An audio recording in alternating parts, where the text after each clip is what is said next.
Look around you. What year does it feel like? Not according to the calendar, but according to the culture, the music, the fashion, the movies, the sense of possibility in the air. If you're honest, it probably feels like nothing in particular. A vague sense of recycling, of endless remixing of things that already existed, of cultural time that has somehow stopped moving forward. The clothes in stores are vintage-inspired. The biggest movies are sequels, reboots, and superhero franchises that have been running for decades. Music festivals headline bands from the 1970s and 80s. Even new music sounds like it could have been made 20 years ago. Architecture combines elements from different eras without creating anything genuinely novel. Art galleries showcase work that wouldn't have seemed out of place in galleries 50 years ago. This isn't nostalgia. This is something far more sinister. This is what the cultural critic Mark Fisher called the slow cancellation of the future. The gradual elimination of our collective ability to imagine that tomorrow could be fundamentally different from today.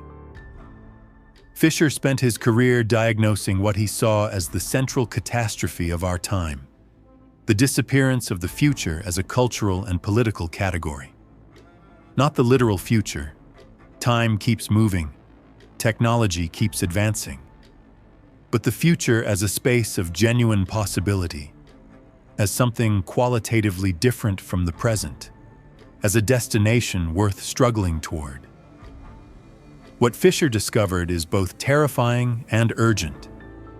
We've become trapped in what he called the eternal present, a cultural condition where all times exist simultaneously as consumer choices, where history becomes a costume party, where innovation becomes iteration, where the only change we can imagine is more of the same with better graphics.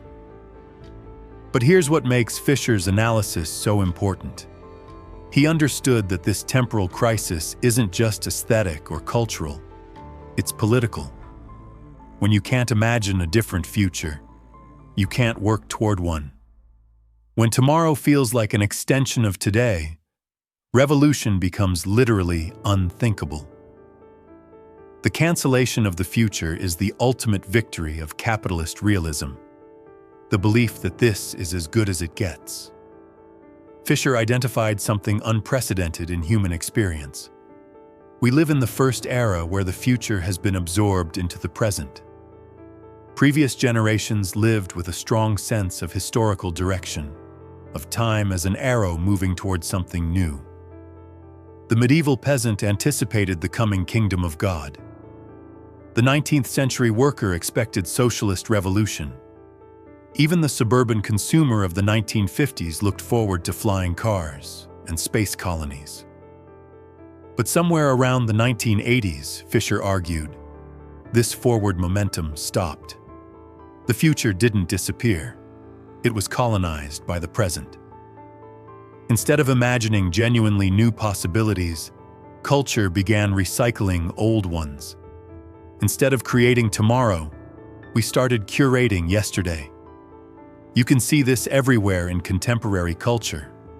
Fashion cycles through decades like a slot machine. 70s revival, 80s revival, 90s revival, Y2K revival.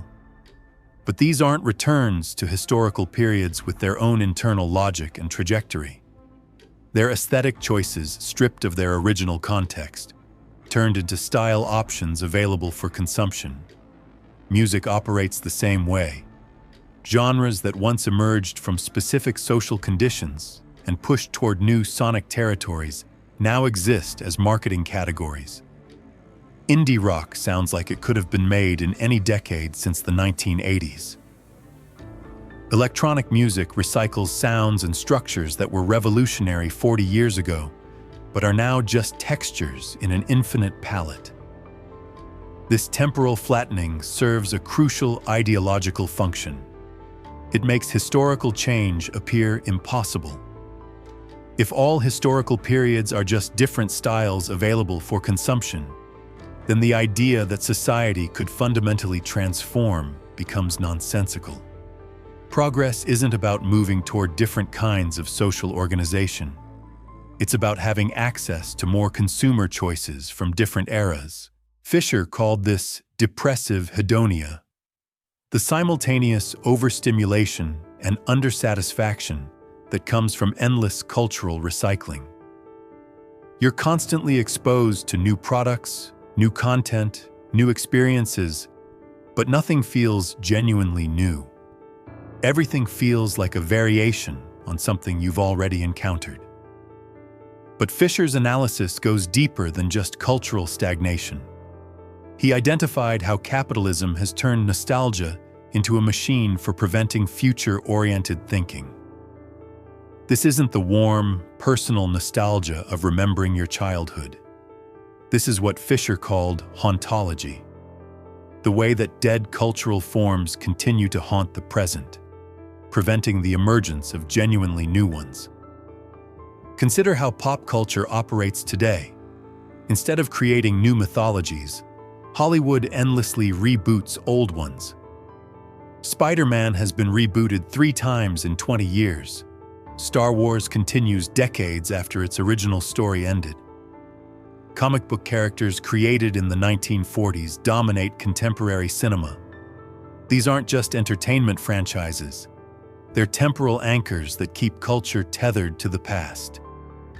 The nostalgia machine works by creating what Fisher called lost futures, images of what the future was supposed to look like that now seem impossible or laughable.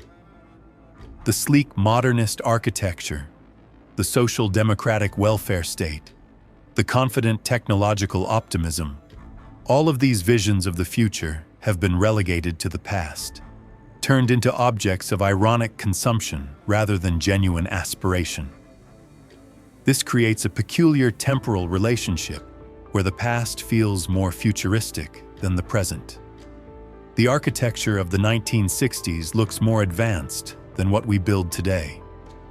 The social programs of post-war Europe seem more utopian than anything currently on offer. The technological optimism of the space age appears more visionary than our current relationship with innovation. Fisher understood that this nostalgia for lost futures serves to foreclose actual futures. When the best visions of tomorrow are located in yesterday, the present appears as decline rather than possibility. When the future has already happened in the past, there's nothing left to struggle toward. One of Fisher's most disturbing insights concerned what he called cultural Alzheimer's, the way that digital culture has destroyed our collective memory while simultaneously making everything instantly available. We live in an age of perfect recall and total amnesia. Every song ever recorded is available on Spotify, but musical culture has no sense of its own history or development. Every movie ever made can be streamed instantly, but cinema seems to have forgotten how to tell new stories. Every book is available digitally, but literary culture feels stuck in endless variations of the same themes and forms. This paradox of access without understanding creates what Fisher called the depressive position, a cultural condition where everything feels familiar and nothing feels meaningful. You can access the entire history of human creativity with a few clicks, but this access doesn't translate into genuine cultural development or innovation. Digital culture operates according to what Fisher called the logic of the database. Everything exists simultaneously as searchable content, stripped of its original context and historical specificity. A song from 1967 sits next to a song from 2023 in your playlist, both equally present, equally available, equally disconnected from the social conditions that produced them. This creates a cultural landscape where everything is simultaneously contemporary and outdated. Nothing feels genuinely new because everything already exists in the database. Nothing feels historically grounded because everything is equally accessible regardless of when it was created. Fisher saw this as a form of cultural entropy, the gradual loss of cultural energy and direction that comes from the endless circulation of existing forms without the creation of genuinely new ones. Culture becomes a giant mixing board where existing elements can be recombined in infinite variations, but no fundamentally new elements can be added. Fisher was particularly interested in how capitalism has learned to absorb and neutralize its own cultural opposition. Previous eras saw genuine avant-garde movements that challenged dominant cultural forms and pointed toward alternative possibilities. But contemporary capitalism has developed what Fisher called capitalist capture, the ability to instantly absorb and monetize any form of cultural resistance. This isn't the crude suppression of previous eras. It's something more sophisticated. The system encourages cultural rebellion as long as that rebellion can be packaged and sold. Punk becomes a fashion aesthetic. Hip-hop becomes a marketing tool. Graffiti becomes gallery art. Electronic music becomes advertising soundtrack. The result is what Fisher called pseudo-resistance. Cultural forms that feel oppositional, but actually serve to strengthen the system they appear to oppose. You can buy revolution as a consumer choice, but this purchased rebellion never threatens the fundamental structures that make revolution necessary. This capture operates at the level of time as well as content. Alternative culture used to point toward alternative futures, different ways of organizing society, different values, different possibilities for human development. But contemporary alternative culture points nowhere except back toward itself. It's rebellion as lifestyle choice rather than historical force. Fisher identified this as one of the most insidious aspects of capitalist realism. The system doesn't need to suppress alternatives because it can absorb them. Every form of resistance becomes a market opportunity. Every vision of a different future becomes retro-aesthetic. Every revolutionary moment becomes vintage fashion. One of Fisher's most important insights concerned how neoliberalism has privatized time itself, turning what should be collective, shared temporal experience into individual consumer choices. Instead of living in common historical time, moving together toward shared futures, we now inhabit personalized temporal bubbles. Your Netflix algorithm creates a personalized timeline where shows from different decades mix together based on your individual viewing history. Your Spotify playlist creates a personal soundtrack that jumps between musical eras without regard for historical development. Your social media feed creates an individualized present where content from different time periods appears based on engagement metrics rather than chronological order.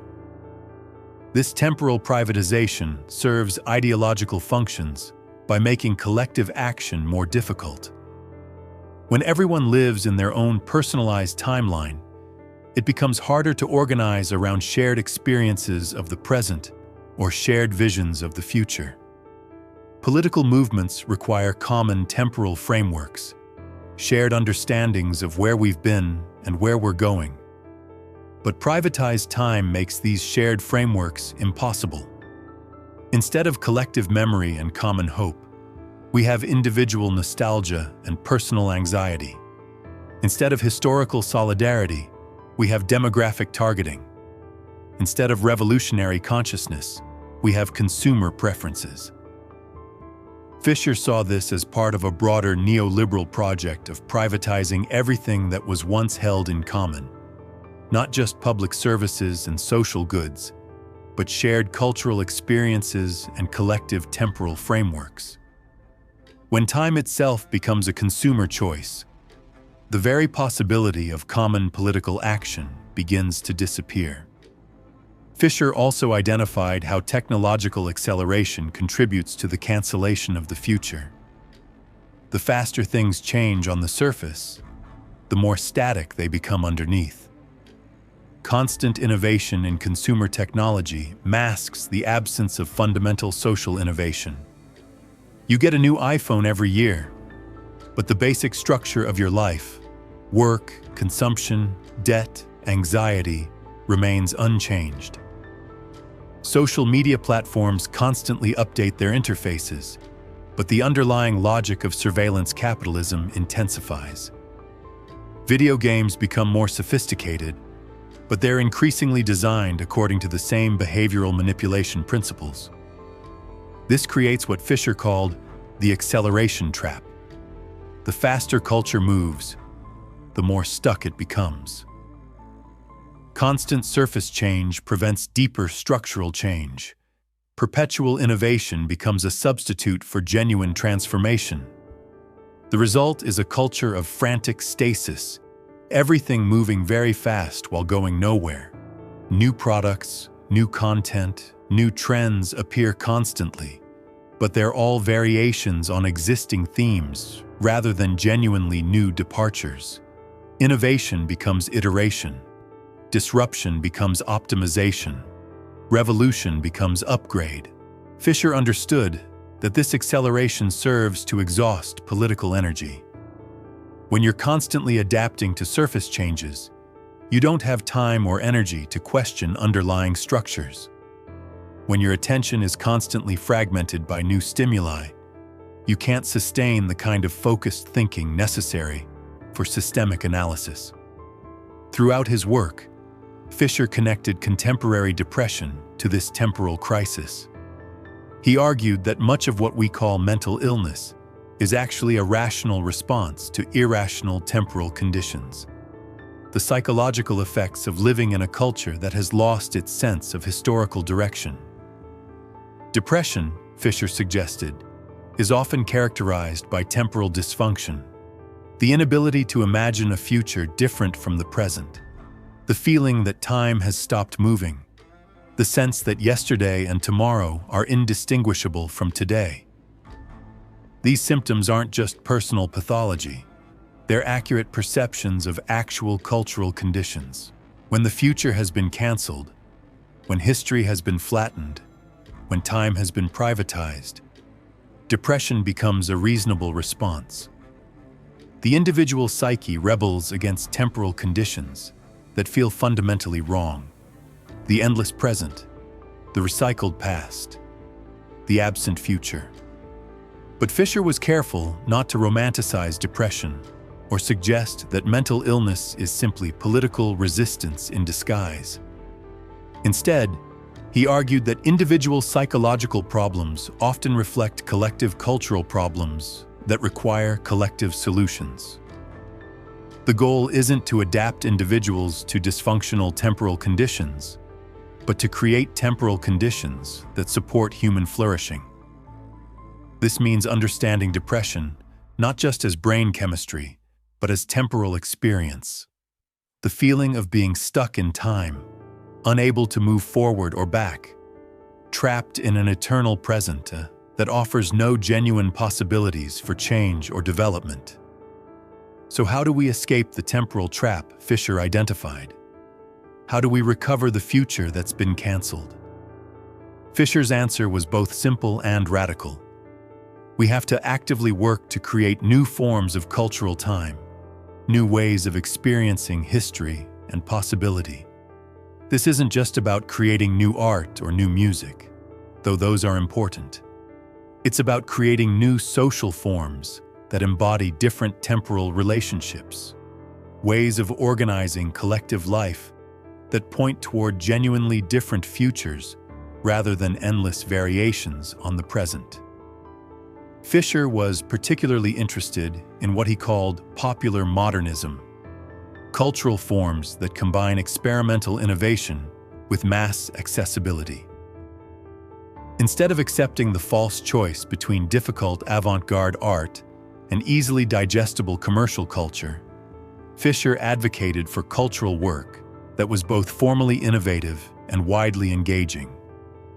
He saw examples of this in electronic music cultures, in certain forms of digital art, in experimental approaches to education and community organization. These weren't just aesthetic innovations, but temporal innovations. Ways of creating cultural experiences that felt genuinely new rather than endlessly recycled. But Fisher understood that cultural work alone wasn't sufficient. Recovering the future requires political work, organizing to change the material conditions that make temporal innovation impossible. This means challenging the economic structures that benefit from temporal stasis, the corporate interests that profit from endless recycling, the political arrangements that make alternative futures unthinkable. Fisher's ultimate vision was of what he called post-capitalist time. Temporal experience freed from the demands of capital accumulation, able to develop according to human needs and desires rather than market imperatives. This doesn't mean returning to some pre-modern relationship with time. It means moving forward to a genuinely different temporal experience, one that combines the technological capabilities of the present with new forms of social organization that prioritize human development over profit maximization. Post-capitalist time might involve shorter working hours that allow for genuine leisure and creative development.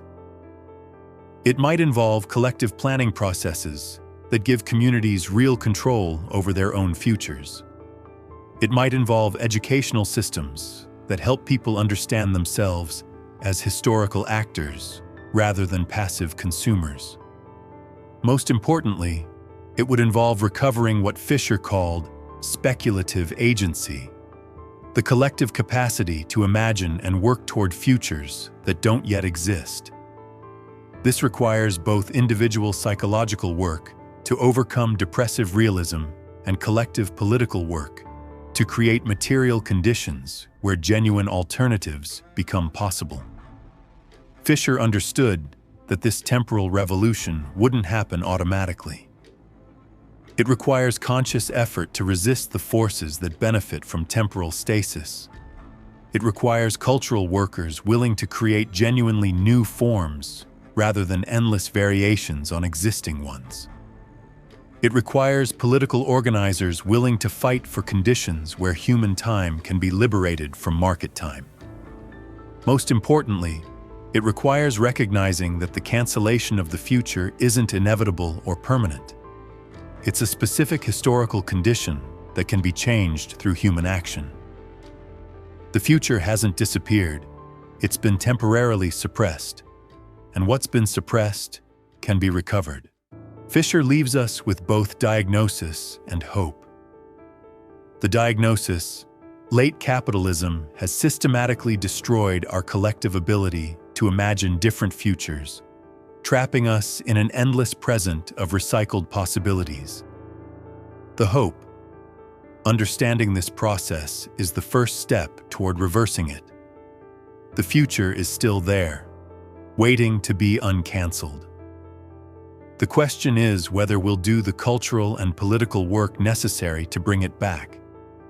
Whether we'll break out of the eternal present and start creating tomorrow instead of endlessly remixing yesterday. Time is moving forward, whether we participate in shaping its direction or not. The choice is between remaining passive consumers of recycled time or becoming active creators of new temporal possibilities. Between accepting the cancellation of the future or working to write new chapters in the story of human possibility. Mark Fisher showed us how we got stuck in time. Now the work begins of getting unstuck.